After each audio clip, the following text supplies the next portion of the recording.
So nice to see y'all again. So, this week we are reading one of my favorite stories of all time, Raymond Carver's Fat. So this is a weird story, I fully admit, right off the bat. And if the first time you read it through, you're like, I have no idea what's going on, it's totally okay and kind of reasonable and sort of actually the point. And maybe the best way for me to explain what I'm talking about is to start giving you some terms. So the biggest idea here is that this is what you would call an iceberg story. And that's a term you need to know, iceberg story. So iceberg, I-S-E-B-E-R-G, story. What is an iceberg story? So it comes from the idea of icebergs in nature. So I've got this convenient little drawing. Please forgive my nature. So this is you're on a boat. And this is the story. It's like an iceberg in the water. You can see this much of the iceberg, but something like 90% of the iceberg is beneath the water, and you can only guess at all of this depth here. This story and a lot of other stories work on this same idea. So the literal definition, what you need to know for your notes, an iceberg story is a story in which most of the story isn't given to the reader, leaving them to fill in the blanks through context. That's what we're looking for, is a story in which most of the facts have been left out, leaving the reader to deduce the rest through context. So this is definitely what you would call an iceberg story. There's so many details that are important to this story that you kind of either have to guess at or just kind of accept the not knowing of. The main character's name comes off right off the bat, but also her relationship with Rudy, how long it's been going on, what the scenario is. So it's important when you're thinking about what this means is to go, well, all of these things have been left off. What is being said without being said here? Does that make sense? So when you come across one of these stories, the thing to think about is, well, what don't I know? But what clues do I have to figure that out? So we don't know a lot about the interiority of our main character. But if we look at the way that she reacts, particularly to her very fat customer, we can see a lot about her, right? Particularly in the beginning, she seems a lot like everyone else. She's sort of making fun of this guy. She's just sort of, hitting on him. She is obsessed with the size of his fingers and how large they are. But as she goes through the night, she kind of comes to empathize with him and wants to take care of him, and seems to sort of almost start to take offense at the way that all of her co-workers are really hard on this guy, and wants to sort of make space for him in the universe. Later on, towards the end of the story, we see that empathy may be coming into play when she recognizes that her own relationship is problematic at best and abusive at worst. And she uses this empathy to perhaps launch herself into a new state. I don't know. That kind of brings us to the end of the story, which is another point I want to get across, or another question you might find on your test someday. The idea of an epiphany. I'm going to spell that one. E-P-I-P-H-A-N-Y. Epiphany. So, in fiction, an epiphany is a sudden revelation towards the end of a story, not necessarily true.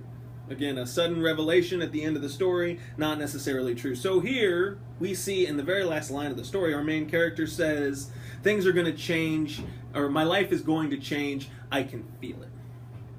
In this moment, we can see that maybe all of her actions adding together have come to demonstrate, or have led her to a new understanding, right? Maybe it's the fact that she's going to find someone to spend more time with who treats her, who's a little more receptive to her and her needs. Maybe it's that she's going to choose to start a family. A lot of people come to that conclusion based on some of the details that this story provides. And I want to point out there's also the possibility that her life might not change, but that it could be a false epiphany. But in that moment, it definitely recasts the entire story. So if this whole story is meant as the thing that taught her how to change, well then that adds a lot of meaning. It sort of reconfigures the entire thing. And that's often the case with epiphanies. When we get to an epiphany, when we discover whatever it is that they're discovering, we can come back and see, well, So if these are the events that lead you to that conclusion, what does that say about you as a character? What does that say about the situation that you're in the story that's being told?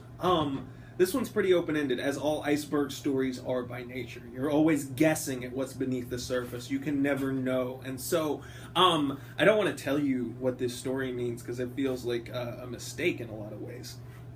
At the same time, I do want to point out that this woman seems to lack a sense of self. She seems to not value herself as much. And yet towards the end, we see that possibly changing. And that's kind of an interesting moment, right? I think the story centers around the idea of empathy in really interesting and important ways. So, third and final term for this week that you need to know is another technical term regarding this. This is also what you might call a frame story. So, a frame story is a story within a story. And the idea here, so that's what you... Let me say it clearly for the sake of your definitions. A frame story is a story within a story in which the outer story tells us more about the inner one. That's what I'm looking for. I know that's a little confusing. Let me see if I can explain this a little more. So, with a frame story, someone is telling a story within a story. As in this case, our main character is telling the story to her friend Rita. And that situation, the idea that she's telling this as a story, and crucially Rita's reaction to the story at the very end, add a lot of context to this moment, right? It's not just the events at the restaurant and what happens that night at home for her. It's her telling this to someone else, to a friend, the next day. And when she finishes this story, which I might add ends with a really uncomfortable, abusive sexual encounter that she clearly says was against her will, in that moment her friend goes, "Oh, that's a funny story." And gosh, that sort of changes the whole way we think about it, doesn't it? I mean, if she's telling this story and she stops right there with that awkward sexual encounter and how in that moment she sort of saw herself as expanding and saw Rudy as contracting and becoming very tiny, that would be one thing. But then we hear right after that, Rita, coffee in one hand, cigarette in the other, saying, "Oh, it's a funny story." And not responding to any of the emotional characteristics of the piece, which, again, adds a layer, adds some interesting meaning to this. The most classic frame story, and I'm going to ask you for examples, so please don't use this one, or one that I think of a lot. Hopefully you guys have seen the film The Princess Bride. So, The Princess Bride is a fairy tale love story, but it's told as if it's a grandfather reading this fairy tale story to his grandson when he's homesick from school. And that frame of grandpa telling the story to grandson kind of makes the story a lot more fun and whimsical than it wouldn't be otherwise. If you're familiar with this movie, then you know that there's a lot of stuff in there. Revenge, death, poisoning, gigantic rats that are not really direct kid movie material.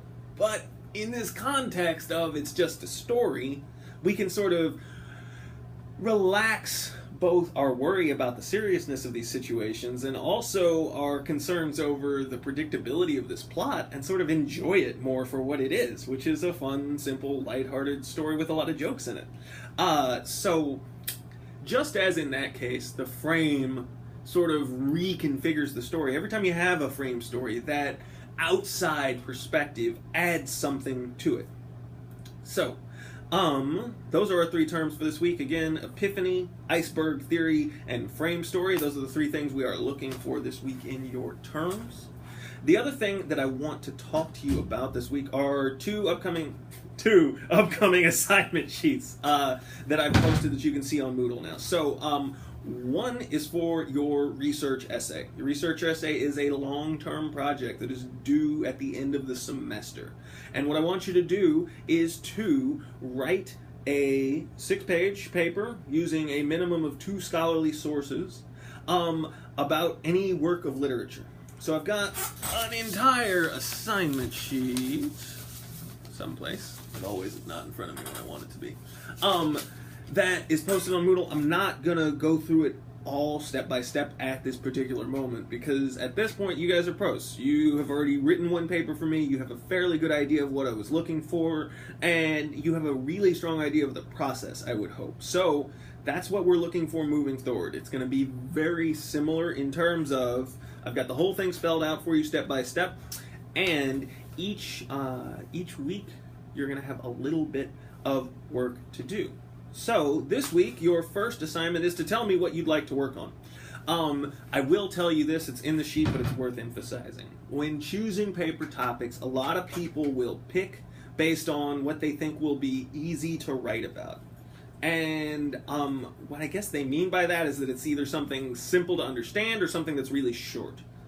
And while simple and short are, all right for their own purposes, I'm not dismissing stories or poems that are direct or not long, I want to point out that if you pick something simple and short, you can easily run out of stuff to say. And furthermore, if you pick something just because it's simple or short, and then you have to spend hours reading this, rereading it, thinking about it, and researching it, you're going to get really bored and frustrated with the project. And so my recommendation to you very much is to pick what you love. Pick stuff that interests you. Pick stuff that you feel like you have a lot to say about. That every time you think about it, you're like, oh, you've got something to think about there, right? There's plenty to do and to research. So you can pick anything that is literature, i.e. a book of artistic writing. It doesn't have to be the whole book even. It can be a short story or a poem even. So this week I'd like you to post, and there's a forum up for it, to tell me what are you planning on working on in this particular assignment. What's your goal? What are you most interested in? Again, it's okay if you change your mind, but I want you to get started working on it so that you can get started with research. So that's our plan. That's where we are going with that. Our second assignment sheet is your Imitation 2 assignment. So Imitation 2, again, like Imitation 1, is your chance to see what it's like from the other side of the paper, i.e. to write your own version of a story. And the story you're going to imitate is Raymond Carver's Fat. Again, I have a specific set of instructions, and I believe most of y'all crushed the first imitation, and thus I'm not too terribly worried about the second one.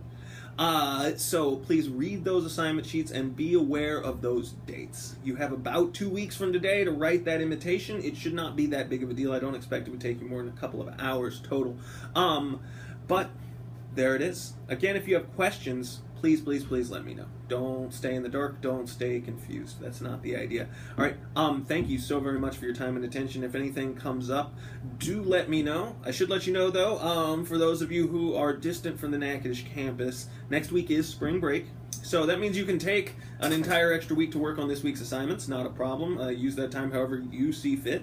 But also, I will not be in the office next week, and I will do my best to respond to emails, but it might be a little bit sporadic. So that's what I've got. If you have any other questions, let me know. Thanks, guys.